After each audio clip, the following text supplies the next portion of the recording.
Peraí. Oi, pessoal. Boa noite, tudo bem? Sejam todos muito bem-vindos. Hoje nós teremos a presença ilustre do nosso querido Ivan Ribeiro, professor, sommelier. Ele vai falar sobre advogado, poeta, tem várias qualidades. Ele vai se apresentar. E ele vai falar sobre o terroir baiano. Ivan, e o João também vai ter a participação do João Ramos, que é da Vinícola Reconvexo, que vai falar um pouquinho com vocês também. João, seja muito bem-vindo e Ivan, também seja muito bem-vindo e o microfone é seu. Boa noite. Boa noite, pessoal. Como vai? Tudo bom? Sejam todos bem-vindos. Muita gente aí com bastante conhecimento. Vai ser um prazer estar falando um pouco para vocês sobre terroir baiano, sobre Bahia, sobre o que está acontecendo em toda essa região. Esse projeto nasceu de um pensamento meu com a Michele Sani, da Vinícola Hélios, que a gente começou a gravar algumas lives toda quarta-feira falando sobre alguns terroirs brasileiros. E a gente começou pela Bahia, fomos para Minas, depois Santa Catarina. Amanhã a gente vai estar falando sobre terroir do Cerrado. Depois vamos falar sobre o restante da Serra da Mantiqueira, que é a parte de São Paulo, um pouco de Rio de Janeiro. E vamos estender depois para o Rio Grande do Sul, tá? Como o Edinho falou aí, eu sou sommelier, tenho algumas certificações internacionais pela W7, pela Enocultura e pelo ISG. Dou cursos e ministro cursos na área de vinho, sou escritor e poeta, colunista do blog V ao Cubo, do Rodrigo Cita, tem alguns artigos lá publicados sobre diversas matérias. E tem o Instagram do Vale Wine Tasting, que tem muita matéria interessante lá, quem quiser seguir. Tem o Instagram também da poesia, que tem algumas poesias lá do mundo do vinho e algumas poesias românticas e poesias sobre todos os temas, que é o @apенaspoesia1, tá? Vou dar a palavra para o João, mas antes, já posso revelar a surpresa?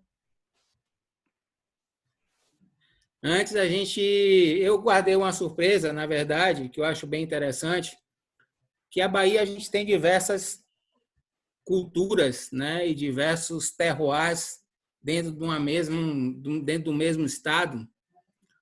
E as regiões por onde a gente passa, existe um plantio também muito grande de café, né? Então, eu achei por bem, como uma das regiões que eu vou falar tem alguns dos cafés famosos a nível mundial, eu busquei um produtor da região, um agrônomo que acompanha todo esse projeto. Infelizmente, por problemas pessoais, ele não pôde comparecer, mas me deu um gabarito de uma pessoa que, com certeza, ele vai cumprir todo o papel, se não igual, melhor. Só vou falar um pouquinho, pegar a pesca aqui, porque o currículo do rapaz é grande. Ele caminhou no mundo dos cafés desde criança. Seu pai foi fundador do antigo Café Imperatriz, primeira torrefação do sul da Bahia. Hoje ele atua como coffee hunter e consultor de várias cafeterias e fazendas do Nordeste, barrista, classificador e mestre em torra, proprietário de uma torrefação e das cafeterias Fino Grão Cafés Especiais, com 2 lojas em Itabuna, Paulino Vieira e Shopping Jequitibá. Cursou agronomia e formou em administração de empresas com ênfase em agronegócios. Quero dar as boas-vindas aí a Márcio Sodré, que além desse currículo todo é cervejeiro também, né? Gosta de bebidas boas e como o café também é bom, né? Faz parte também. E mais na frente ele vai estar falando um pouco sobre o café em geral, né? Aí eu vou passar a palavra para o João fazer sua apresentação, depois o Márcio fala um pouquinho. Tá bom, Márcio? Seja bem-vindo, amigo. Ok. Boa noite, gente. Boa noite. Boa noite. Bom, boa noite, pessoal. Eu sou o João Carlos Ramos, eu sou engenheiro eletricista e resolvemos partir, eu e mais 2 sócios, para um projeto inicialmente que todos achavam uma loucura, que é plantar uvas vitiviníferas em Morro de Chapéu, na Chapada Diamantina. Então, mais tarde um pouco, a gente vai aí falar um pouquinho desse projeto. É um projeto ainda incipiente, está bem no iniciozinho, a gente não tem produto ainda, mas a ideia eu acho que era exatamente passar um pouco do que a gente viu no terroir, por que a gente decidiu isso, o que a gente espera para o futuro aí, quando tiver a produção. Beleza? Valeu, João. Fala aí, Márcio, um pouquinho sobre você para a gente dar início à caminhada. Na verdade, a gente está um pouco na contramão do assunto de vocês, mas, ao mesmo tempo, chega um determinado momento que a gente vai se encontrar, né? Uma dessas curvas aí do nosso assunto, a gente vai se encontrar, que é para poder falar de terroir. Qual a importância de um terroir para conferir a bebida, aquela característica que torna ela especial. Então, a gente vai abordar um pouco dos terroirs a nível Brasil, para que a gente consiga chegar no nosso assunto central, que são os terroirs baianos, principalmente aqueles que produzem café de qualidade, o que a gente chama de cafés especiais. Maravilha, Márcio. Deixa eu compartilhar aqui o...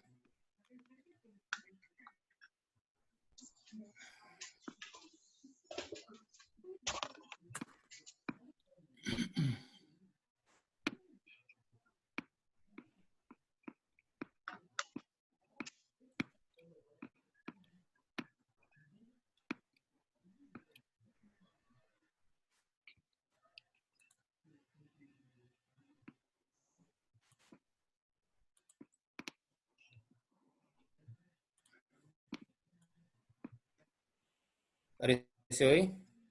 Sim.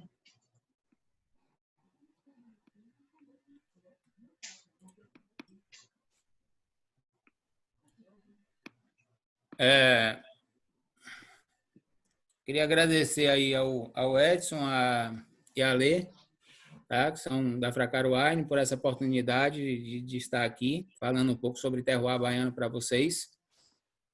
E espero que vocês curtam. No final, a gente vai ficar aberto a qualquer questionamento que possa ser feito.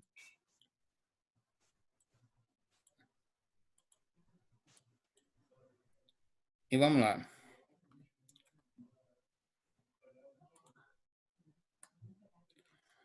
A gente sabe que a Bahia, né? A Bahia é conhecida pela parte dos encantos, do axé, né? De muita festa, de um povo receptivo, um povo hospitaleiro. Mas o que a gente poucas pessoas sabem, na verdade, é que aqui se faz e se produz bons vinhos, né? Não é uma terra só de acarajé e carnaval, né? Na Bahia se faz vinhos e faz vinhos de extrema qualidade, e podemos falar desses vinhos que são produzidos em uma terra com solo árido, com baixo, rico em minerais, mas com baixa consistência em matéria orgânica, né, que de onde tem surgido diversas vinícolas de grandes resultados em todos os aspectos a nível Brasil e a nível mundial. Tanto que uma das vinícolas que a gente vai falar, a Rio Sol, ela tem tanto na Bahia como em Portugal, né? A proprietária dela é portuguesa e adquiriu aqui uma parcela que produz os vinhos no Vale do São Francisco.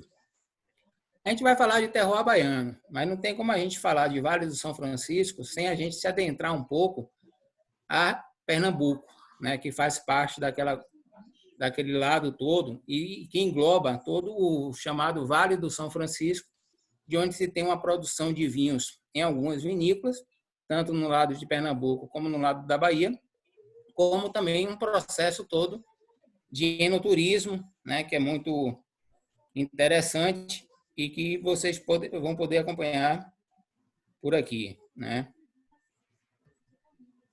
Terroir baiano, localidades. Primeiro mapa que a gente tem aqui em cima, vocês podem ver, que a gente tem a região de Casanova, Petrolina, Juazeiro, Santa Maria de Boa Vista, Curaçá. Esse número 6 aqui é Irecê. E aqui ainda não tem nesse mapa a região da Chapada Diamantina, que a gente vai falar, mas que no mapa de baixo, tá? A gente pode ver a Chapada Diamantina do lado de Irecê, né? E aqui em cima fica a parte da região do Vale do São Francisco, né? A Chapada Diamantina é onde o João tem vinícola hoje em dia. Irecê tem alguns projetos experimentais, nada que ganhou destaque ainda, nem muita importância, mas que tem sido feito início do trabalho, né? Mas a gente vai se concentrar mais aqui na região do Vale do São Francisco, na Chapada Diamantina, que engloba a região de Mucugê e Morro de São Paulo. A gente tem alguns experimentos em Vitória da Conquista também. Morro de Chapéu. Hã? Morro de Chapéu, você falou São Paulo. Desculpe, Morro de Chapéu, Mucugê, e alguns projetos experimentais em Vitória da Conquista, de onde tem inclusive uma amiga minha que ela produz vinho, mas são vinhos suaves, né? Um projeto até bem interessante dela, que ela trabalha com toda a situação da uva Niagara, que ela produz no quintal da casa, produz vinhos bem simples, um projeto de final de curso dela no curso de gastronomia, e ela tocou adiante, tem feito vinhos até com uma certa regularidade, uma certa consistência boa, né? A Chapada Diamantina, a gente tem um circuito de 4 áreas, é uma área de extrema exploração a nível do turismo, né? E que os projetos que vão ser criados lá, inclusive alguns projetos vocês vão conhecer um pouco agora, de hoje, e vão saber a que nível já estão, né? Você tem a Chapada do Norte, Circuito do Ouro, Circuito do Diamante e Chapada Velha, que engloba toda a parte da Chapada Diamantina, né? Então, como eu falei, ali naquela região aqui do Vale do São Francisco, você tem de um lado, você vai ter Curaçá e Casa Nova, que fica na Bahia, e Lagoa Grande, em Pernambuco. E surgem algumas vinícolas com muita expressão nessa região toda aí.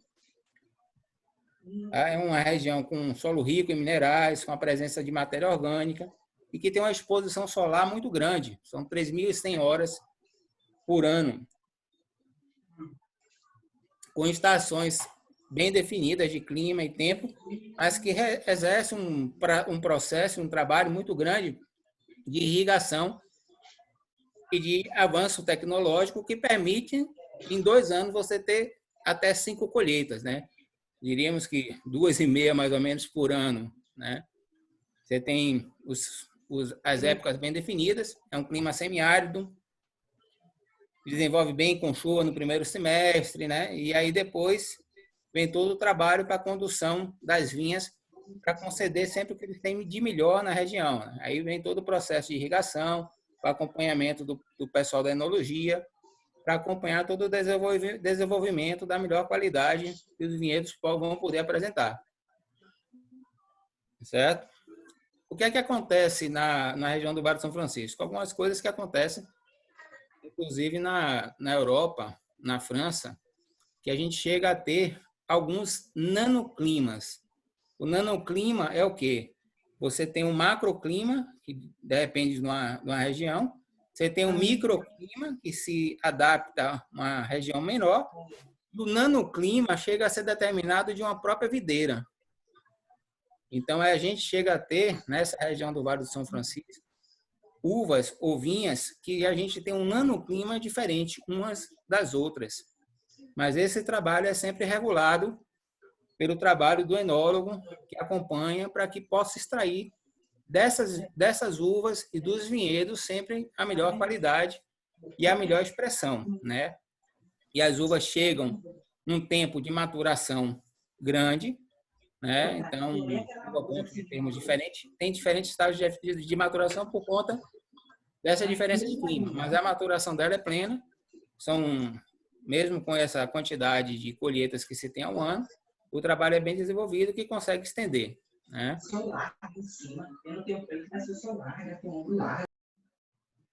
A gente tem duas safras safras são bem definidas, né? De fevereiro a abril, onde se colhem as uvas mais jovens, que são para os vinhos brancos, os vinhos mais frescos. Entre maio e agosto, você tem temperaturas mais amenas, a amplitude térmica é muito maior. E a amplitude térmica maior é que durante o dia se faz muito calor e durante a noite se faz mais frio. Isso proporciona um acúmulo maior de nutrientes da própria uva, que vão gerar vinhos de melhor qualidade, né? E a gente tem um conjunto perfeito nessa situação. O amadurecimento apresenta um equilíbrio entre a acidez, açúcar da uva, que com certeza vão proporcionar vinhos que podem ser vinhos de guarda e que vão trazer, e que são nesse período exatamente, de maio a agosto, é que são produzidos os melhores vinhos dessa região, né? E finalizando, você tem o outro período, que seria da segunda safra e meia, que é de outubro a dezembro, e se estende até um pouco de janeiro, né?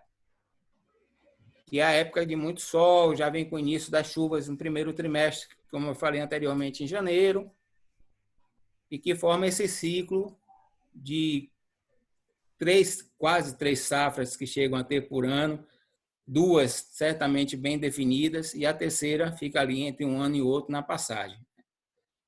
A gente tem algumas uvas que são plantadas nessa região, mas a gente tem muito destaque por Syrah e por Tempranillo. Tem muitos produtores dessa região que produzem muito essas duas uvas, em especial nas partes tintas. Elas têm uma quantidade de Resveratrol muito grande e já foram consideradas uma das mais consistentes uvas Syrah e Tempranillo do mundo. E em relação às uvas brancas, as que são mais cultivadas na região são a Chenin Blanc e a Moscato Canelli. Nessa região do Vale do São Francisco, a gente tem algumas vinícolas. Da parte de Pernambuco, a gente tem a vinícola Botticelli, a vinícola Biaquente e a vinícola Santa Maria, que é a Rio Sol.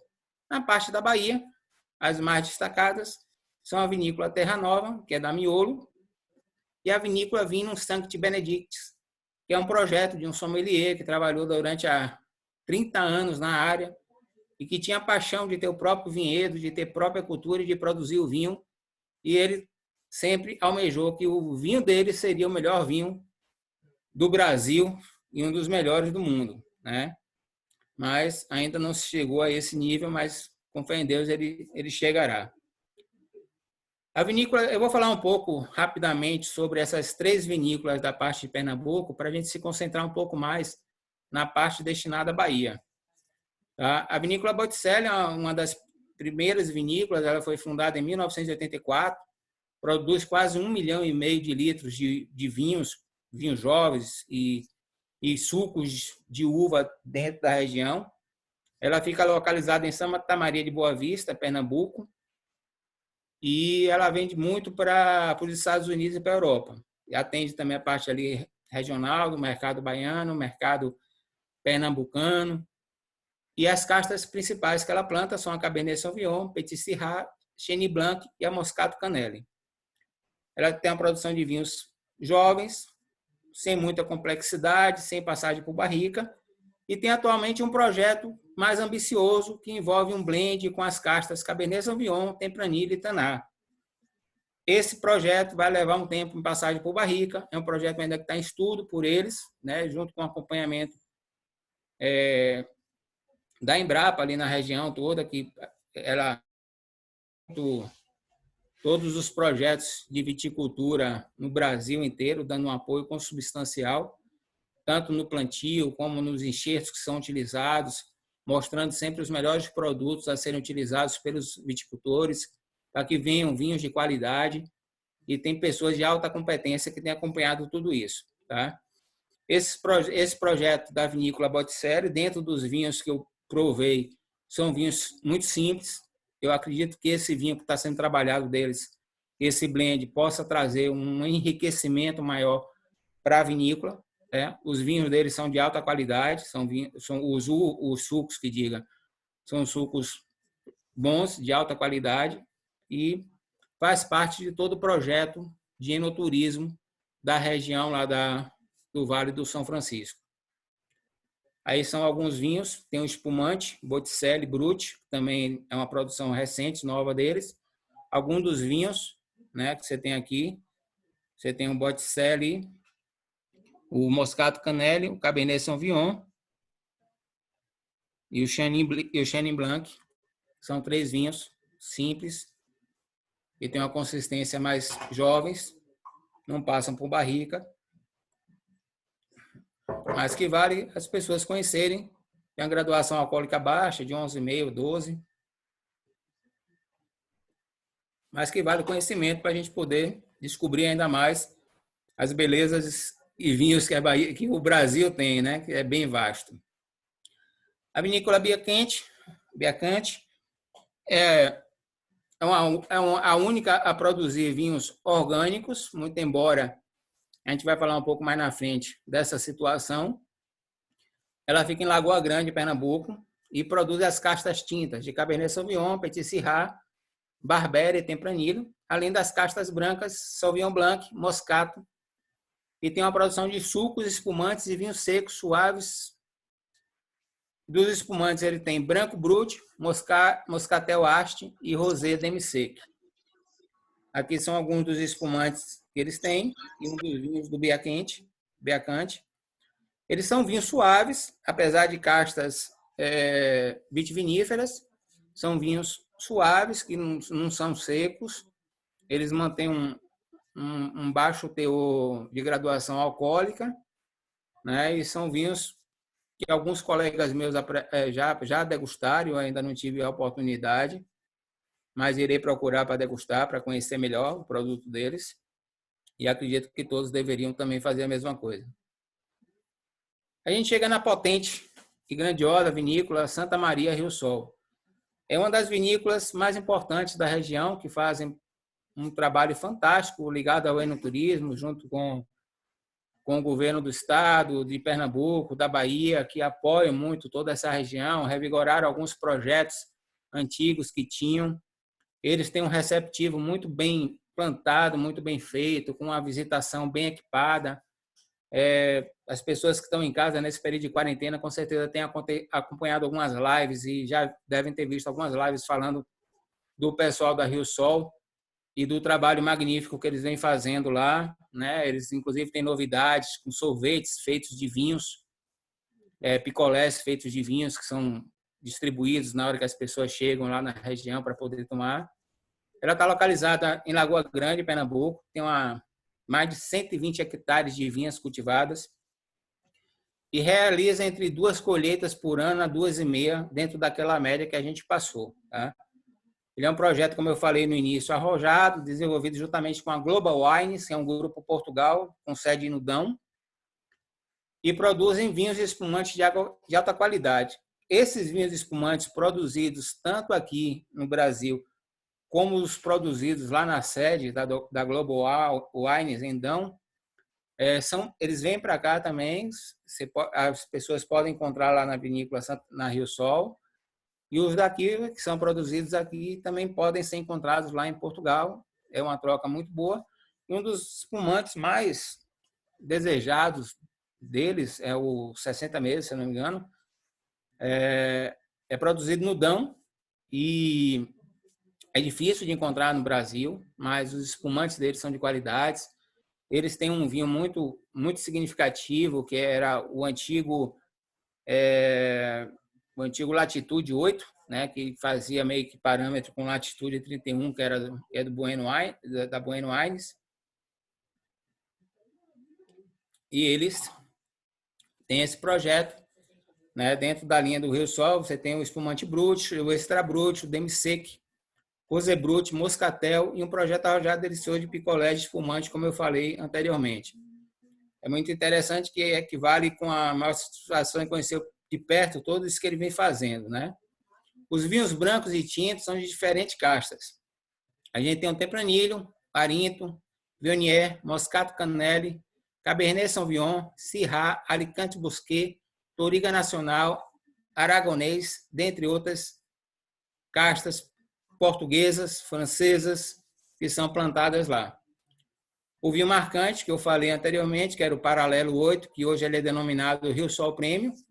Ele é feito com 6 castas, Cabernet Sauvignon, Syrah, Alicante Bosquet, Touriga Nacional e Aragonês. Ele tem passagem de 12 meses de barrica, de carvalho. E, como eu falei, ele tinha o nome inicial de Paralelo 8, que representa exatamente a localização do paralelo, que fica localizada a vinícola Rio Sol. Ela fica exatamente em cima do Paralelo 8. É como a referência do Paralelo 31 da Bueno Wines, que fica exatamente em cima do Paralelo 31, lá na região do Rio Grande do Sul. Aqui são alguns vinhos da vinícola Rio Sol. O Gran Reserva, que é o Touriga Alicante Bosquet, né? A gente tem o Tempranillo deles, que ficou em 4º lugar como o melhor Tempranillo nacional na votação do ano passado. A gente tem o espumante aí deles, o Rio Sol 8, o Premium, né? O espumante Premium deles da Rio Sol, que é esse que eu falei que ele vem de fora, vem de Portugal, e aí tem o rótulo do Rio Sol Syrah. Mas eles têm o Cabernet Sauvignon, eles têm o Tempranillo, ele tem o Touriga Nacional, eles têm vários varietais das castas que são produzidas lá por eles. E a linha de espumantes deles é muito boa, né? Tanto o Brut como o Rosé são espumantes de qualidade que eu recomendo a todos que possam conhecer. Até os vinhos, tanto de entrada como os mais evoluídos, são vinhos de extrema qualidade que eu acredito que todos gostariam de conhecer e certamente vão gostar. Tá? E aí chegamos na parte da Bahia, que é o que nos interessa. A vinícola Terra Nova, da Miolo. A Miolo hoje tem uma expansão muito grande, eu vou mostrar já no mapa. Né? Na Bahia, na parte da Bahia, a gente tem 2 vinícolas muito marcantes do projeto Inovadores, que é alta tecnologia por parte da Terra Nova, uma das vinhas da potência da Miolo. Ela está localizada no município de Casa Nova, exatamente na fazenda denominada Ouro Verde, e tem mais de 200 hectares de terras plantadas com diversas castas. A produção dela anual gira em torno de 4 mil litros de mosto de uva por ano. Dos 2 milhões são destinados à produção de vinhos e o restante destinado à produção de sucos, grapas e outros derivados da uva. Alguns lotes que fazem parte da vinícola, eles têm uma condição especial, diferenciada, que é onde são cultivados e que dão origem ao Syrah mais famoso produzido pela Miolo, que em breve, quando o João falar, ele vai mostrar o rótulo para vocês, que é o Testard, que significa teimoso. Né? Por que esse nome foi dado?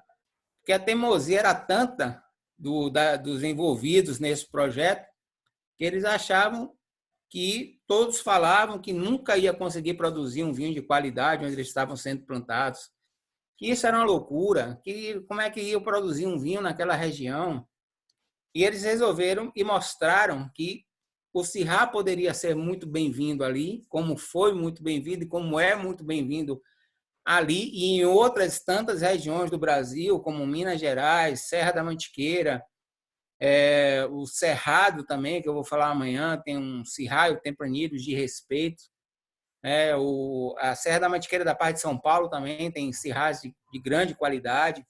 Então, é uma uva que se caracterizou e se ambientou muito bem em todo o território nacional. E na Bahia não poderia ser diferente. Lá nos vinhedos da Encada Nova, onde tem a Miolo, ela se adaptou e fez nascer o Testard, né, que é um vinho primoroso e uma elegância estupenda, que se vocês puderem conhecer, eu recomendo. É um vinho de uma qualidade muito grande, um vinho que resiste guarda e que vale a pena todo mundo provar. Desse terroir específico também, cujo nome é Mandacaru, ainda saem os vinhos da linha Single Vineyard da Miolo. Você tem o Pinot Noir, você tem o Touriga Nacional, você tem o Syrah, você tem um Riesling, né, que é feito de lá, é um blend de Riesling com outra casta agora que me fugiu a mente agora. E que são vinhos de extrema qualidade, um projeto grandioso da Miolo, né? E sem contar, né, aí uma das visões da Miolo, né, do Terra Nova, que você tem dos espumantes, inclusive eu estou degustando um espumante do Terra Nova hoje, que é o Brut. Em breve eu vou mostrar para vocês. E aqui é onde eu falei da questão da Miolo Wine Group, né? São quase 1 milhão de hectares, produção de 10 milhões de litros por ano, são 120 rótulos, exportação de cerca de 30 países, faturamento de 140 milhões de reais por ano, um crescimento de 20% Aqui você tem Terra Nova, que fica no Vale do Rio São Francisco, Ceival, que fica na campanha meridional do Rio Grande do Sul, o Vinhedo Almaden, que é na campanha central do Rio Grande do Sul, e o Miolo dos Vales dos Vinhedos, que fica aqui também no Vale dos Vinhedos do Rio Grande do Sul. Então, esses são os 4 terroirs hoje da Miolo. Aqui é a visão da Terra Nova, da Fazenda Ouro Verde, lá onde a Miolo tem. Você vê que é uma visão bem ampla, né? O terroir dela é muito vasto, tanto de plantações de vinhas que tem, uma enormidade. Visão fantástica da Miolo. E a Miolo é a primeira empresa vinícola do Brasil que detém o título mais importante do veganismo mundial, que é o The Vegan Society, né? Inclusive, essa informação, para quem não sabe, o João Carlos, além de vinicultor e de winemaker, junto com o irmão dele, Vitor Ramos, que está aí também hoje, eles têm um projeto fantástico que é o Sun Brothers, que são os podcasts que falam sobre diversos assuntos de vinhos. Tem até um episódio lá que eu tive a honra de poder parelhar com eles alguns conhecimentos sobre queijos e vinhos. E no episódio 12 do Sun Brothers, eles falam com um dos dois enólogos da vinícola Miolo, que é a Letícia Frentenseifer e o Marcelo Schum, né, que fazem parte do grupo Miolo, e eles tratam exatamente sobre toda essa situação que a Miolo ela detém desde 2004 um trabalho dentro da linha de Amigos do Veganismo, né? Que é um trabalho que vem sendo feito buscando tratar os vinhos sem interferência de nenhum tipo de ajuda animal, de nenhum tipo de interferência animal, sem nenhum adjetivo, sem nenhuma utilização na linha de produção do que quer que seja que tenha alguma origem animal. E esse trabalho foi tão bem feito, foi tão bem desenvolvido, que hoje todos os vinhedos da Miolo, eles têm a certificação do The Vegan Society. E esse ano, a gente já teve o lançamento do primeiro vinho, que já saiu com selo, do The Vegan Society, com isenção total de SO2, né? Então não tem presença nenhuma de sulfito. E é um projeto que foi idealizado por Adriano Miolo, né? E o vinho é esse Gamay Nouveau, um vinho fantástico, jovem, fresco, da Miolo. Você vê aí que tem toda a certificação do SO2 Free, né? O selo do The Vegan Society, que é uma associação, se não me falha a memória, João, depois pode até me corrigir, é uma associação alemã que trabalha sobre a certificação do The Vegan Society, e que a Miolo, com muito trabalho e muita competência, conseguiu adquirir esse título, e hoje 100% dos vinhos da Miolo são veganos, né? Então, esse é um grande diferencial. No Brasil, a gente só tem a Miolo. Tem outra vinícola que ela é amiga do veganismo. Me fugiu o nome dela agora, mas daqui a pouco eu devo me lembrar. Ela é amiga do veganismo, mas que ela também desenvolve um trabalho ligado à tendência e está no caminho também para pegar a certificação do selo do The Vegan Society. Além de toda essa beleza, né, que envolve toda essa região do Vale do São Francisco, o que eu falei no início, que o governo da Bahia, junto com o governo de Pernambuco, fizeram renascer, foram os grandes passeios dos barcos a vapor pelo Rio São Francisco, que naquela região ele é altamente navegável, e fizeram implantar o projeto Vapor, que passa pela vinícola Rio Sol, vocês descem, passeiam pelo Velho Chico. Então, é uma visitação muito agradável, que vale a pena. Se eu não me engano, o valor do passeio está em torno de R$ 150 do projeto Vapor. mas o valor da degustação interna da Rio Sol e da Miolo, se eu não me engano, está na faixa de 15 ou 30 reais, e você consegue degustar quase toda a linha de vinhos que eles têm produzido lá. Então, não é uma visitação das mais caras, né, que está tão próxima, principalmente das pessoas que moram aqui na Bahia. E quem vier de fora também, vamos valorizar o que a gente tem de bom na terra, né? Aqui é um projeto vapor, aqui é a Miolo, e aqui embaixo é o barco, onde onde funciona o projeto vapor, que as pessoas vão passeando aí, degustando vinho, espumante. E que vale muito a pena todo esse passeio, né? E aí vem a vinícola Vinho Sancti Benedictis. Essa vinícola é localizada no município de Curaçá, na Bahia. Como eu falei, é um projeto que é apaixonado por vinhos do mestre José Figueiredo, que ele atuou como sommelier profissional por mais de 30 anos. Foi eleito o melhor sommelier do Brasil enquanto atuava por algumas vezes. E quando ele se aposentou, ele buscou uma terrinha lá em Curaçá, na Bahia. Teve o apoio da Embrapa, como eu disse anteriormente, que a Embrapa tem ajudado bastante a viticultura do Brasil inteiro, acompanhando os projetos que estão sendo desenvolvidos em Santa Catarina, Andradas, Minas Gerais, a parte da região dali da Serra da Mantiqueira, principalmente em Andradas, Bahia e também na região do Centro-Oeste, como eu vou falar um pouco disso amanhã. Ele almejava um projeto magnífico e sonhador, né? E lá você pode realizar a pisa, ele tem uma pousada que ele consegue abrigar algumas pessoas durante o final de semana, tem um projeto de visitação e de acompanhamento que a pessoa pode ficar lá durante o final de semana, degustando o vinho dele. É um vinho muito bem trabalhado, que trabalha de forma manual, o desengaço é feito de forma manual, a prensagem também é manual. Então, ele tem muito cuidado com todo o processo desde a colheita até a vinificação do vinho, né? O carro-chefe dele é o chamado VSB, que é um vinho feito com as castas Syrah, Touriga Nacional e Taná.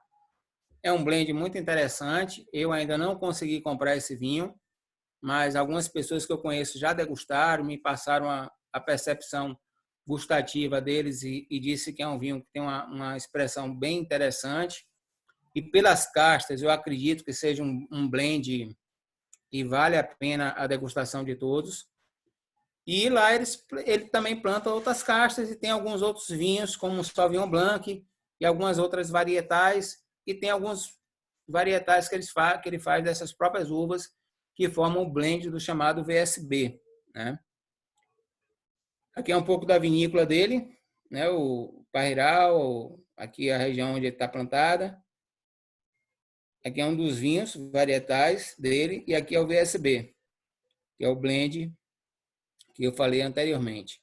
É um projeto ambicioso, mas ainda é um projeto que está engatinhando, ainda com muito a ser desenvolvido,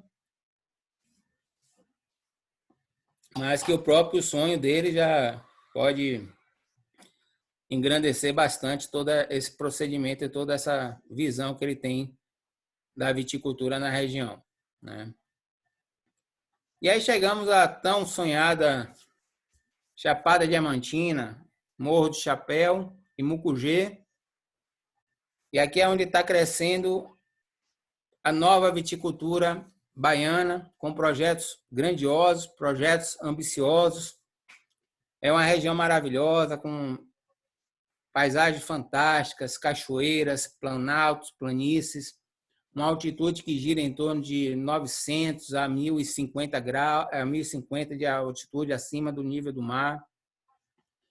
E nessa região da Chapada a gente tem os projetos da Fazenda Progresso, a Vinícola Vaz e a Vinícola Reconvexo, né?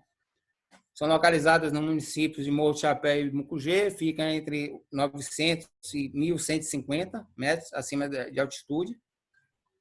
Como algumas pessoas definem bem lá, o clima da região e o solo se assemelha muito à região de Mendoza, na Argentina, e João vai poder falar um pouco disso na hora que ele falar sobre a vinícola Reconvexo, que ele tem acompanhado no dia a dia lá o trabalho que vem sendo desenvolvido com as caixas que estão sendo plantadas lá, que eu vou deixar para ele falar, né? E a amplitude térmica da região, com a altitude que se tem, com o tipo do solo que precisou de alguma regulagem, mas no geral é um solo bem pronto, que adequou bastante e vem produzindo vinhos de altíssima qualidade, alguns dos quais eu já provei, e outros que eu provarei da vinícola Reconvexo, que vão ser produzidos grandes vinhos lá, com certeza. E você tem dias quentes e noites com temperatura mais amenas e agradáveis, e forma amplitude térmica, que é o ideal para todo cultivo de uva. Por quê? Porque de noite, com a temperatura baixa, a planta ela meio que adormece, a uva ela meio que adormece. Então, ela guarda todos os nutrientes necessários, a acidez, tudo fica ali dentro guardado, que vão gerar vinhos e uvas de grande qualidade, por consequente, vinhos muito bem feitos, né? A gente tem a primeira vinícola que a gente vai falar, que é a Vinícola Vaz. Ela fica localizada em Morro do Chapéu, na Bahia. Essa vinícola é um processo desenvolvido por uma área de 20 hectares. Eu já provei os vinhos deles da uva Syrah, Malbec e um blend de Malbec Syrah. São vinhos, na minha concepção, que ainda dependem de um certo desenvolvimento. Os vinhedos ainda são muito jovens, então depende de uma certa maturação das vinhas para produzir uvas de melhor qualidade. Lá a gente tem plantado Pinot Noir, Cabernet Sauvignon, Malbec, Syrah, Cabernet Franc, Merlot, Chardonnay, Viognier, Sauvignon Blanc e Niágara. Ele produz suco, produz espumantes Brut e Brut Rosé, que são, inclusive, vinificados no Vale do São Francisco, com um acordo que eles têm lá com a Miolo. É um projeto audacioso, altamente. Ele tem dentro da vinícola, ele tem uma projeção que ele quer formar um círculo ao redor para que tenha um condomínio de casas e que cada um tenha um pequeno vinhedo no fundo da sua casa e que possa ele dar toda a assistência para as pessoas poderem cultivar as uvas que tem dentro daquela região e produzir seus vinhos em pequenos lotes. Uma coisa muito interessante, que se a coisa mesmo caminhar para esse sentido e der certo, vai ser um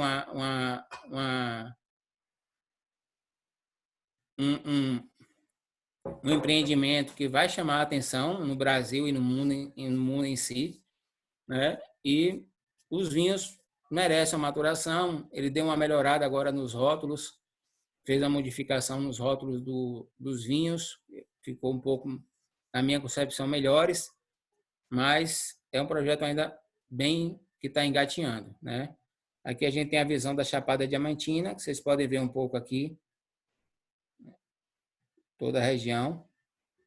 Aqui são os vinhos da Vinícola Vaz, com a rotulagem nova. Sauvignon Blanc, Malbec Syrah, Viognier. E aí a gente vai falar, eu vou falar depois da Vinícola Reconvexo. Vou deixar o João falar. Eu vou falar aqui primeiro da Fazenda Progresso e eu volto para a Reconvexo. E aí depois da Reconvexo eu passo para o João. E depois do João, o Márcio vai falar um pouco sobre café dessa região toda e sobre a questão do terroir, né? A Fazenda Progresso, vocês vão ter uma visão agora que poucas pessoas têm conhecimento do que vai estar acontecendo nessa região de Mucugê, da grandiosidade que é essa vinícola, da enormidade do projeto que eles estão fazendo de enoturismo. Eles têm vinhas plantadas já há alguns anos. Eu tive a oportunidade de degustar um Sauvignon Blanc com passagem de 6 meses em barrica francesa, que estava assim um espetáculo. E qualquer vinho branco de Bordeaux não perdia nada para o que eu provei, né? E lá ele tem uma plantação de diversas coisas, amoras, morangos. Eles plantam café de altíssima qualidade, que o Márcio pode falar aí. Os cafés que são utilizados, inclusive, no Vaticano. O café que o Papa bebe é plantado em Mucugê, como Latitude 13, né? São cafés de altíssima qualidade. É um projeto faraônico. Ele tem diversas castas lá. Eu, quando fiz o W72, por coincidência, eu tive o prazer de ter na minha turma o enólogo da vinícola, que é o Marcos, que vem acompanhando esse projeto desde o início. Eles plantaram quase 100 castas lá na região e foram diminuindo e vendo quais estavam se adaptando melhores.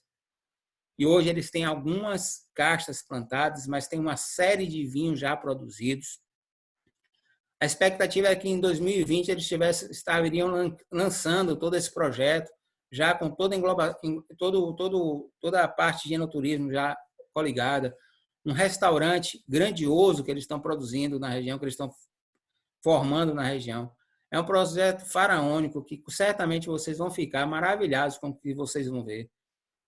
E lá eles têm hoje Sauvignon Blanc, Chardonnay, Syrah, Cabernet Sauvignon, Merlot, Cabernet Franc, Pinot Noir, Petit Verdot, dentre outras castas que são plantadas lá na Fazenda Progresso.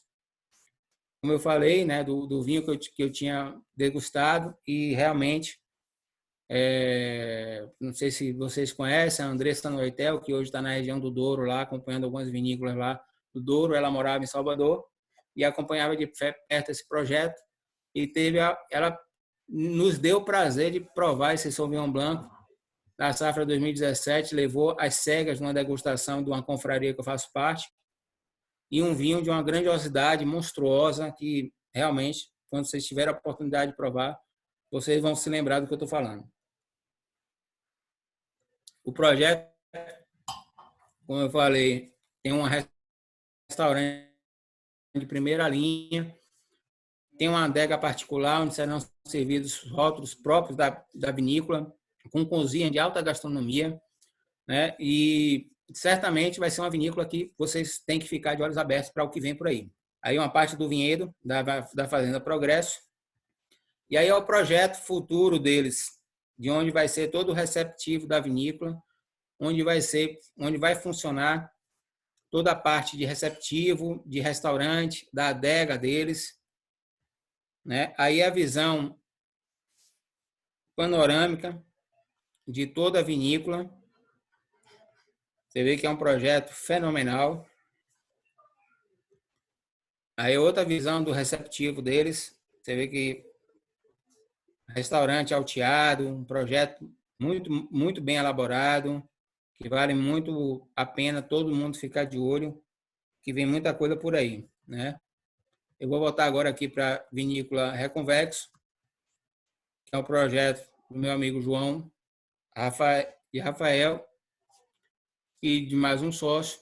É um projeto que teve início em 2018, vem dando passos grandes. Eu vou falar pouco, porque ele vai tomar um pouco da palavra e poder falar um pouco mais.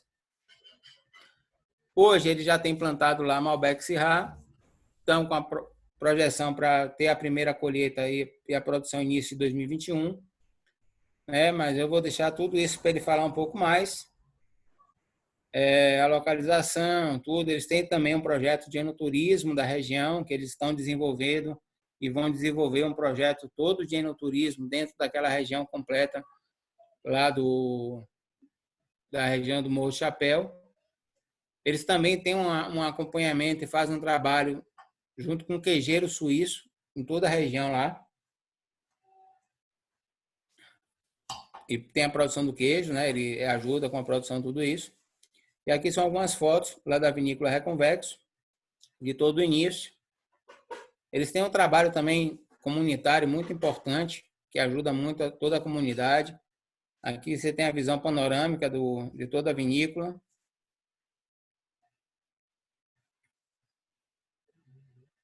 Aqui tem o início da plantação. Aqui é toda a parte que já está plantada. É uma pequena parte aqui da fazenda deles. Parte dos vinhedos. Uma areazinha aqui certamente será um ponto de tomarmos um belo vinho no futuro. As roseiras, que são sempre primordiais nos vinhedos, né? Com a sensibilidade dela, identifica logo qualquer tipo de fungo que possa vir atacar as vinhas e as uvas. Aqui vocês podem ver que as uvas já estão brotando. Aqui ele tem um lago artificial que foi criado por eles recentemente, né? E basicamente o que a gente tinha para falar da Bahia é um pouco disso tudo aí, né? Eu vou deixar aí agora a cargo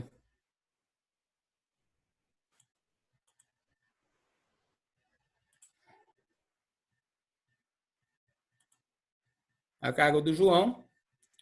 Pode falar um pouco aí sobre a vinícola Reconvexo, um pouco mais sobre esse terroir todo lá. E mostra aí alguns rótulos mais do Testard, que você tinha separado aí para mostrar para o pessoal da Miolo. E depois o Márcio falar um pouco sobre o café dessa região toda, e depois a gente fica aberto aí a algumas perguntas que vocês queiram fazer. Beleza. Bom, pessoal, boa noite aí para todos. Como o Ivan falou, a gente está com um projeto de vinícola lá em Morro de Chapéu. Esse projeto iniciou realmente no final de 2018, quando nós somos 3 sócios. Somos 2 engenheiros eletricistas e um engenheiro de automação e controle. Ou seja, nada a ver com agricultura e com agronegócio. Mas um deles trouxe uma ideia e um dia conversando na nossa sala falou: eu estou pesquisando algumas coisas porque eu tenho um sonho de montar uma vinícola e tal. E aí imediatamente a gente disse: top, vamos. Eu não disse: mas peraí, tem que fazer plano de negócio. Não, vamos fazer acontecer. E aí a gente iniciou isso no final de 2018 e em janeiro de 2019 a gente realmente começou a tomar posse do terreno e começar toda a melhoria que era necessária. É um processo realmente desgastante, grande. Lá em Morro de Chapéu, onde a gente está localizado, para vocês terem uma ideia, não tem energia ainda, né? Então, todo o nosso projeto está pensado de uma forma 100% sustentável, porque é todo baseado em energia solar, água utilizada lá de poço, perfurado, com autorização do INEMA para poder fazer irrigação. Então, está tudo... Realmente, a gente está fazendo um projeto, como o Ivan falou, para poder agregar na comunidade. Então, toda a nossa mão de obra está 100% localizada lá na região, o que também é uma dificuldade, porque a gente, obviamente, precisa de consultores, agrônomos e enólogos para poder fazer essa consultoria, mas a gente faz questão de que a mão de obra seja do local, né? Falando de terroir um pouquinho, o terroir, na realidade, ele se configura como a terra, o solo, no caso, clima e um pouco da ação do humano na região, né? Então, lá em Morro de Chapéu, a gente encontrou um solo árido, realmente com muito pouca matéria orgânica, um solo ácido, como o Ivan também falou, mas a nossa propriedade em especial, ela tem um solo argilo-arenoso, o que, quando a gente vai fazer estudos aí de W7, ESG, tudo mais que a gente faz, a gente vê que é um terroir, é uma terra que a uva gosta. Que a uva, teoricamente, a gente aprende que ela gosta de sofrer, né? Ela precisa sofrer um pouquinho para poder gerar bons frutos. Também, como o Ivan falou, a gente identificou nessa região uma similaridade muito grande com o terroir de Mendonça. Por quê?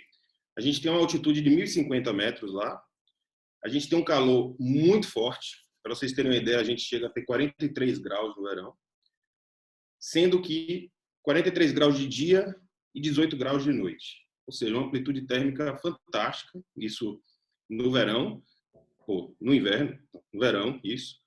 E no inverno a gente chega de 30 graus até 14, até 12 graus a gente já pegou lá. Então, assim, a gente tem uma amplitude térmica média em termos de clima de mais ou menos 10 graus, o que é uma amplitude térmica também bastante interessante para a viticultura. Como o Ivan falou, a gente fez alguns ajustes de solo que são sempre necessários. Na realidade, qualquer pessoa que vá fazer um plantio de qualquer tipo de variedade, né, vai precisar dessa correção de solo, fazer um estudo de solo, fazer uma correção de solo para poder ter o ambiente ideal para a cultura que você vai fazer. Bom, o que mais que eu posso falar lá da Reconvexo? a gente está plantando, a gente plantou, na realidade, em outubro de 2019, 2.000 plantas de Malbec, não sei se está dando para ver aí, e 2.000 plantas de Syrah. Então, em setembro de 2019, a gente fez esse plantio. A gente já teve uma boa surpresa, principalmente com a Malbec, porque já em fevereiro ela já estava começando a dar brotos e dar um pouquinho de uvas. Eu tenho até algumas fotos que eu vou mostrar para vocês. Não sei exatamente como é que eu faço aqui, mas vou procurar aqui se eu compartilho. Bom, eu tenho algumas fotos que eu vou mostrar para vocês de brotos que a gente já conseguiu ver em fevereiro, ou seja, em 4 meses de plantio, a gente conseguiu que as plantas já chegassem num processo de maturação de conseguir fornecer brotos, né? Então, agora o nosso projeto, em outubro, a gente vai plantar mais 1 hectare de Chardonnay para poder fazer vinhos brancos e base espumante também. A gente pretende ter a produção, como o Ivan falou, no início de 2021, mas não vai ser uma produção comercial ainda. As videiras, para quem não sabe, elas precisam estar um pouco maduras com o tempo. Então, assim, a gente costuma calcular que a partir do 4º ano a gente consegue ter uma produção mais interessante de qualidade de fruto para fazer a vinificação. É claro que a gente, nesse tempo, o Ivan falou da Fazenda Progresso, por exemplo, né? A Fazenda Progresso está desde 2012 fazendo esses estudos e não lançou ainda no mercado. Então, é isso que a gente vai fazer também. A gente vai fazer os estudos para ver quando a gente tem um produto para que isso possa ser lançado no mercado. Então, basicamente é isso, Ivan. Do projeto da Reconvexo, você falou do enoturismo. O que a gente faz lá, na realidade, a gente está fazendo um estímulo ao enoturismo. O turismo na região da Chapada Diamantina ele é muito conhecido na região de Lençóis, de Mucugê, de Palmeiras, onde tem a Cachoeira da Fumaça, Morro do Painácio. Toda aquela região é bastante conhecida, que é mais no sul da Chapada Diamantina. Lá em cima é Morro de Chapéu, ou seja, a Chapada Diamantina ela vai de Morro de Chapéu até Rio de Contas, é uma extensão gigantesca, e toda essa região é muito cheia de grutas, de cachoeiras, um lugar fantástico para fazer também turismo em geral, turismo seja de esportes radicais, seja de visualização de natureza, montanhas, grutas, rios. E então a gente, ao entorno da nossa propriedade lá, a gente inclusive tem figuras rupestres, tem diversos passeios turísticos que podem agregar isso e se transformar no enoturismo para frente. Claro que tudo isso leva um pouco de tempo, porque a gente está iniciando todo esse trabalho lá. E basicamente é isso. A gente já construiu um reservatório de água para poder fazer a irrigação. É um ponto importante de se falar, né? Aqui no terroir baiano, diferentemente do terroir do sul, a gente tem essa questão da irrigação. A gente precisa ter irrigação porque a gente passa no verão um calor gigantesco e não tem chuva. No inverno, especialmente, por exemplo, aqui no Morro de Chapéu, o inverno ele é totalmente sem chuvas, é muito seco. A gente, inclusive, tem uma umidade relativa do ar muito baixa, que para a colheita de setembro é fantástico. O que para a colheita de setembro ela é fantástica, né? Como o Ivan falou, a gente tem uma colheita programada mais ou menos para setembro e uma para fevereiro. Para a colheita de setembro, essa secura de falta de chuvas ela é muito boa porque ela ajuda na maturação da uva e da concentração dos açúcares. Então a gente tem uma expectativa muito grande desses frutos nessa colheita. Inclusive, o testard que o Ivan citou, normalmente é feito nessa colheita de setembro, né? A Miolo, lá no Vale de São Francisco, ela usa algumas uvas para fazer os vinhos delas da colheita de fevereiro e outras para fazer os vinhos da colheita de setembro.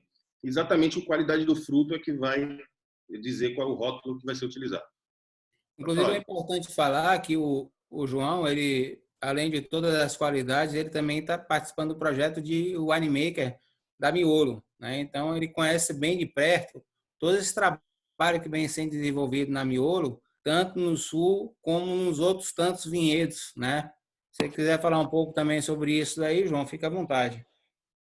A gente está fazendo um curso da Miolo, que chama Winemaker, onde a gente acompanha as podas, poda seca, poda verde, todo o processo da videira de crescimento e também da parte de vinificação, né? A colheita, a maceração, a fermentação e depois o corte, né? Ou seja, a gente vai escolher como é que a gente vai cortar o vinho, como é que se a gente vai misturar vinho, se vai fazer um varietal, como é que vai fazer em relação a isso. E esse projeto ele envolve muitas visitas lá no sul do país, na Miolo mesmo, em Bento Gonçalves, Vale dos Vinhedos, e a parte de espumantes tem a visita na Terra Nova, como o Ivan falou, aqui próximo de Juazeiro, na Bahia, aqui no norte da Bahia, né? Então, a gente tem um pouco de conhecimento exatamente de como a Miolo está fazendo essa vinificação, por isso, porque a gente tem esse contato um pouco próximo, né? Bom, eu vou mostrar aqui alguns rótulos para que vocês vejam da Miolo, né? Daqui do Vale do São Francisco. Eu, particularmente, nesse momento, estou bebendo esse verdejo, que eu, particularmente, achei sensacional. Um vinho realmente muito aromático, muito gostoso, leve, excelente para... É até uma surpresa, porque a gente sabe que o terroir de calor, ele diminui um pouco a acidez dos vinhos. Mas é um vinho que tem uma excelente acidez, e é um vinho super barato, acho que está R$30 aí no varejo. Aí o Ivan falou também desse rótulo aqui, ó, do Single Vineyard de Syrah, que ele é feito também aqui no Vale do São Francisco. Esse é um vinho que está na faixa, acho que de R$70, R$72. E esse é o Testard que ele falou, que esse eu acho que está na faixa de uns R$130, R$140. Então, é isso. Eu acho que o que eu tinha a dizer sobre o nosso projeto da Reconvexo é esse. Espero que vocês, quem quiser acompanhar, tá, o crescimento das videiras e tal, a gente tem feito postagem no Instagram, no @vinícola Reconvexo. Então, lá a gente está postando bastante fotos de brotos, quando está brotando, quando está podando. Então, quem tiver interesse em ver tudo isso. Como o Ivan falou também, a gente tem um projeto, eu e meu irmão, de um podcast, que é o Som Brothers. Também no Instagram está lá, @SomBrothers. E lá a gente está fazendo também alguns episódios técnicos sobre plantio da videira, sobre degustação, sobre como degustar, e fazendo algumas degustações efetivamente, fazendo os descritivos dos vinhos. E A gente fez um programa que também, foi... A gente fez um episódio que foi a degustação virtual, né, de queijos e vinhos. A gente falou sobre queijos e vinhos com o Ivan, sobre a harmonização de queijos e vinhos. Falamos também de queijos de Minas com a Flávia. E a gente, de vez em quando, tem uma entrevista, como ele falou, a gente entrevistou a enóloga lá da Miolo, que falou do Gamay. Ela, inclusive, que me indicou esse verdejo, que está muito bom, né? Eu agradeço a ela aí pela indicação. E é isso aí, Ivan. Deixo para você. Vou tentar fazer o compartilhamento de tela aqui enquanto o Moisés fala de café. Vamos lá. Márcio, seja bem-vindo. Fale um pouco aí sobre essa questão toda do terroir do café. A palavra está com você. Se apresente, fale um pouco de você, se quiser. Fique à vontade. Vamos lá, gente. Boa noite primeiro. Boa noite a todos. Sejam mais do que bem-vindos a esse bate-papo a respeito de café. E eu vou tentar ser, vamos dizer assim, o mais sucinto possível em um ambiente que talvez não seja o meu, né? Vamos dizer assim. Mas eu acredito que em algum momento a gente vai acabar se encontrando, principalmente quando a gente usa o termo terroir, né? Claro. Que é um termo muito utilizado para os vinhos e também muito utilizado para os cafés. Uma palavra francesa que não existe tradução em nenhuma outra língua, né? Que prevê, na verdade, essa correlação entre solo e clima, mas que dentro do mundo dos cafés, principalmente dos cafés especiais, a gente acaba dando uma amplitude maior a essa palavra, né? Eu costumo dizer que quando a gente fala de um terroir de café, a gente não está falando só de clima, de solo, de protuberância de luz solar, de amplitude térmica de uma determinada região, mas envolve também o manejo, a maneira como se cultiva, a maneira como se colhe, né? Então, assim, falar dos cafés especiais, primeiro a gente tem que entender o que é um café especial. Quando a gente utiliza, e ultimamente a gente tem utilizado muito esse termo café especial, a gente se pergunta o que é um café especial. As pessoas, elas estão, na maioria das vezes, acostumadas com a gôndola do supermercado, né? O que a gente chama de a terceira onda do café ainda é algo muito restrito a pouquíssimas pessoas hoje no país, né? E as pessoas estão realmente acostumadas com a gôndola do supermercado, que na maioria das vezes acaba mentindo para a gente. Essa que é a verdade, né? O que é um café especial? Um café especial, esse termo café especial, ele é utilizado apenas para falar de cafés de alta qualidade? Na verdade, não. Na verdade, um café especial é um termo que pretende dar uma ênfase muito maior a um café de alta qualidade. É um termo que, na verdade, a gente utiliza para cafés que preenchem pré-requisitos, certo? Diferentes dos cafés comuns. Esses requisitos, a gente vai falar deles passo a passo, devagar, para que vocês consigam entender de maneira mais clara, né? E, obviamente, que focando os cafés baianos, os cafés produzidos aqui. Chapada Diamantina, a gente vai falar um pouco também, que eu acho que não tem como deixar de falar, às vezes a gente costuma colocar o Planalto da Conquista baiano junto com a Chapada Diamantina, mas a gente no mundo dos cafés já consegue entender um pouco diferente, a gente tem terroirs ali bastante distintos, que promovem bebidas também diferentes, né? Enfim, a nível de Brasil, a gente tem algumas regiões, pessoal, que são consideradas regiões com indicação geográfica para produzir cafés especiais, né? Falando de algumas aqui rapidamente, a gente tem 3 ou 4 regiões em Minas Gerais, o Cerrado Mineiro, as Matas de Minas, o Sul de Minas, né? Falando de São Paulo, a gente tem a alta e a média mogiana paulista, Norte Pioneiro do Paraná, e recentemente a gente teve uma penetração muito grande, principalmente nos concursos mais importantes do país, como o Coffee of the Year, por exemplo, uma penetração muito forte dos cafés produzidos no Caparaó, não só mineiro, como também no Caparaó capixaba, né? As montanhas do Espírito Santo, aquela região de Venda Nova do Imigrante, de Domingos Martins, de Alfredo Chaves, eles têm tido uma representação significante no mundo dos cafés nos últimos 3 anos para cá. Falando a respeito de terroir baiano, principalmente, né? A gente basicamente vai dividir os cafés especiais nessas 2 regiões mesmo. Chapada Diamantina, mais precisamente naquela região de Piatã, Ibiquara, né? E o Planalto da Conquista baiano, que confere também cafés de excelente qualidade com notas altíssimas. Tecnicamente, um café é considerado especial, ele tem que passar por algumas fases e algumas etapas. Que aquele café é um café especial, é você atribuir uma nota acima de 80 numa escala de 100. Como é que essa nota ela é atribuída? Primeiro, de onde esse café vem, como ele foi colhido, qual foi o processamento dele.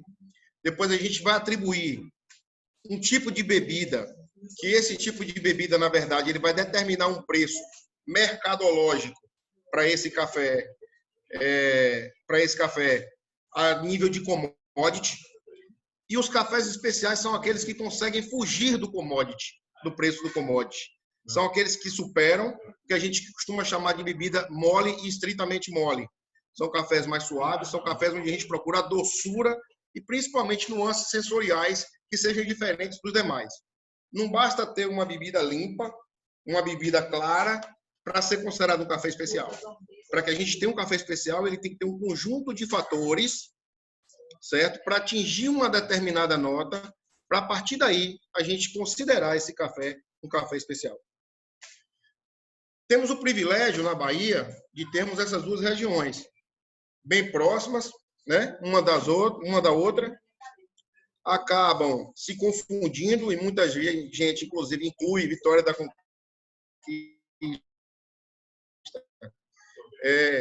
o Planalto da Conquista baiano como um pedaço da Chapada Diamantina. Para nós, do café, a gente não consegue ver dessa maneira, até porque os cafés eles têm bebidas um pouco distintas, então os terroirs são diferentes, né? O que faz um terroir, basicamente, produzir uma bebida diferente, não é só solo, não é só clima, mas é manejo, é tempo de maturação. Imaginem vocês um café que, no período da colheita, certo? A gente precisa ir de 9 a 10 vezes no mesmo pé de café para poder colher um fruto maduro.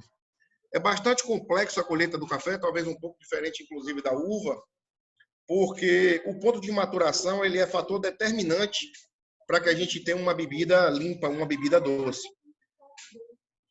Consumimos o grão e não a polpa.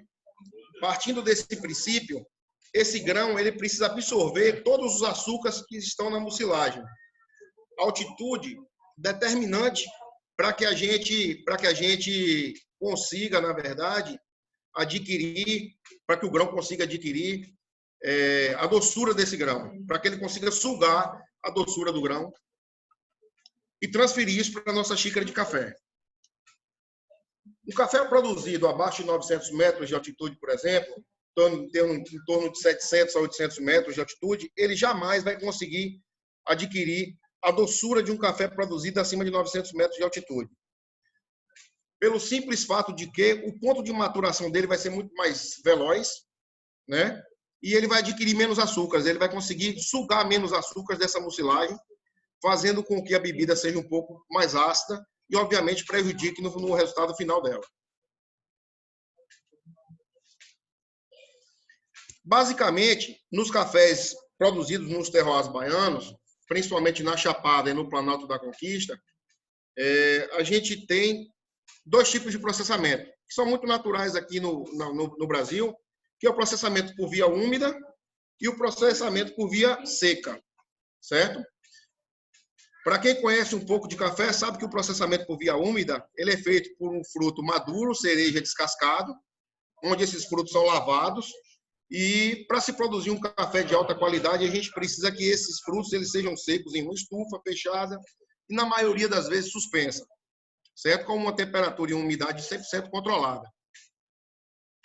No caso específico de um café produzido por processamento natural, por via seca, esse café ele é seco em terreiros ou mecanicamente secos, certo? E esse café ele vai ser beneficiado e passar por uma seleção para que ele tenha seu resultado final. São cafés completamente distintos, né? São cafés completamente distintos e que vão proporcionar uma bebida diferente na xícara. Ok?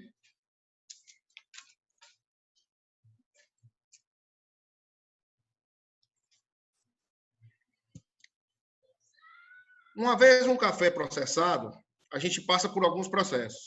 Se a gente parar para pensar que a gente tem lavoura, terroir correto, né? Manejo de colheita, processamento, armazenagem, torrefação, moagem e extração, o caminho ele é muito longo até chegar à nossa xícara.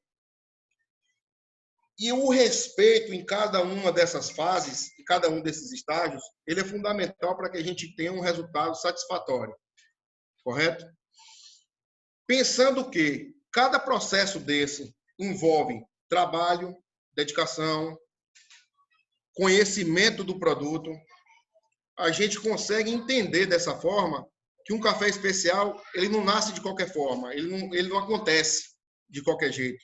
Ele precisa de todo um aparato, de toda uma estrutura e de um número de profissionais muito grande para que ele venha acontecer, para que ele de fato seja considerado um café especial, para que ele consiga, enfim, atingir uma nota acima de 80 e fuja dessa classificação de commodity e passe a ter uma classificação de café especial, certo? A gente vai começar primeiro abordando um pouco a parte de colheita. Toda a colheita de um café especial no terroir baiano, principalmente na Chapada Diamantina, o trabalho dos agrônomos, principalmente formados na UESB, ele se fez muito importante no início disso tudo, de todo esse processo, porque eles levaram para lá a colheita seletiva, algo que ainda não existia naquela região, certo? Onde as pessoas faziam um tipo de colheita convencional, onde se colocavam o que a gente chama grosseiramente de colheita de derriba, onde eles pegavam uma galha inteira de café e saíam puxando todos os frutos, levando ali os frutos maduros, os frutos verdes, os frutos de vez, né? E não era essa maneira correta de se conseguir um produto de alta qualidade. A gente precisava de uma colheita seletiva, a gente precisaria de um ponto de maturação mais uniforme para que a gente conseguisse, dessa forma, baixar os custos dessa colheita.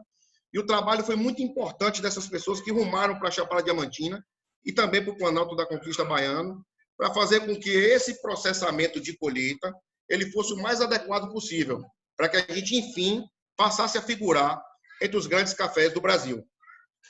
A Bahia conviveu durante muito tempo com a produção de café commodity e com um potencial muito grande, um potencial imenso para produzir cafés de alta qualidade e de alto padrão. Se perdeu muito tempo, se perdeu muito dinheiro até que a gente chegasse num determinado ponto de excelência, a ponto de todos os cafés do Planalto da Conquista e da Chapada Diamantina passassem a ter uma qualidade e principalmente um reconhecimento nacional, certo? Esse processamento ele começa na colheita, depois ele passa por um processo de secagem, seja ele por via úmida ou por via seca, com todo o controle de qualidade e de umidade, feito de maneira muito profissional, certo? E esse manejo ele tem que ser tecnicamente completamente testado, ele tem que ser um manejo acompanhado por profissionais da área, a fim de que esse café ele consiga chegar num nível para ser considerado um café especial.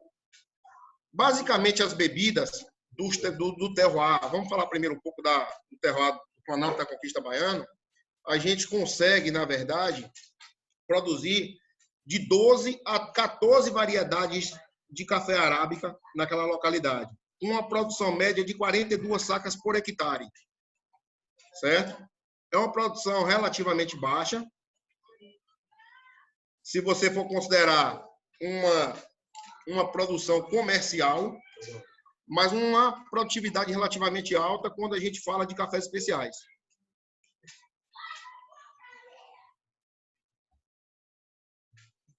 Então, gente, o café produzido no Planalto da Conquista Baiano, ele tem características bem marcantes. Ele é um café bastante aveludado. É uma característica do terroir do Planalto da Conquista Baiano mesmo, da cidade ali, principalmente da região de Barra do Choça, da Barra Nova, de Planalto. Enfim, é um café bastante aveludado, com notas de baunilha bem marcantes e de chocolate na finalização, de acidez média, né? De acidez média e de corpo alto. Essa é uma característica muito marcante desse café. E quando a gente fala que a gente precisa separar o terroir da Chapada Diamantina para o terroir do Planalto da Conquista Baiano, a gente fala justamente por conta disso. Porque quando a gente chega na Chapada Diamantina, a gente encontra cafés diferentes. A gente já encontra cafés com acidez mais cítrica, cafés muito mais frutados do que amadeirados, né? Cafés, inclusive, considerados exóticos. Cafés que fazem hoje muito sucesso no cenário nacional, que têm conseguido resultados maravilhosos nos concursos, a nível não só nacional, mas a nível mundial, e, obviamente, que tem conseguido preços de cotação que a gente, na verdade, costuma chamar de leilão. Um café especial ele não tem cotação, ele tem leilão. Então, hoje, o terroir baiano ele tem como, assim, os dois principais produtores de cafés especiais, o Planalto da Conquista Baiano e a Chapada Diamantina. Como, vamos dizer assim, representantes assim, principais desses cafés, a gente vai separar não só o Latitude 13, que vocês acabaram de falar da Fazenda, eles têm um trabalho muito importante de divulgação dos cafés da Chapada, principalmente na capital, onde eles possuem uma cafeteria. E, na verdade, o Café Rigno, que é um café mega campeão também, café que já ganhou 3 vezes o Cup of Excellence e acabou de ganhar, inclusive, depois de alguns anos, a Bahia fora do cenário de grandes vitórias nesses concursos mais importantes a nível nacional, ele voltou a ganhar o concurso da BIC como o melhor café do Brasil, o café que conseguiu atingir a maior nota do Brasil esse ano no concurso da BIC, né? Então, basicamente, gente, a diferença de um café especial ela está principalmente no seu terroir. Não dá para se produzir um café especial, por exemplo, ao nível do mar, a uma temperatura média que a gente tem, por exemplo, aqui no sul da Bahia, onde eu estou, né? Onde a gente tem uma produção muito grande de café conilon, mas não consegue produzir cafés de alta qualidade, muito menos café arábica, certo? Então, o terroir ele acaba sendo um fator preponderante para a qualidade da bebida, para a doçura, para uma acidez equilibrada, e para uma finalização agradável. O que a gente busca nos grandes cafés. O que a gente busca nos grandes cafés é a doçura, é uma finalização agradável. Isso a gente só vai conseguir não só com um terroir apropriado, como é o caso dos terroirs da Chapada Diamantina e do Planalto da Conquista Baiano, certo? Mas com um manejo perfeito, com uma seleção perfeita, com uma torrefação perfeita e até com extração perfeita.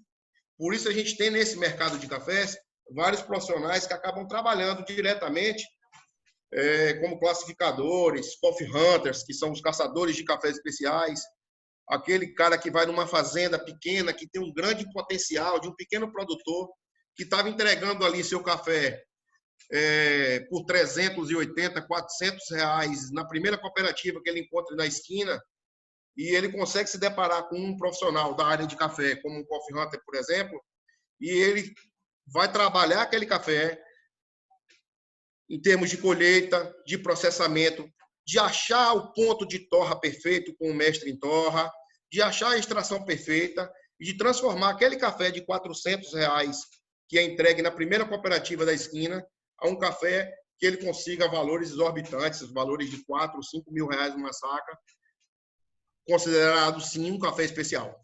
Então, se a gente hoje pega um produtor que tem um terroir apropriado, basta um trabalho sério, basta um trabalho focado de manejo, de cuidado, de nutrição da planta, de secagem, de torrefação perfeita, para que a gente consiga transformar e agregar o valor de um produto considerado commodity em um produto considerado especial.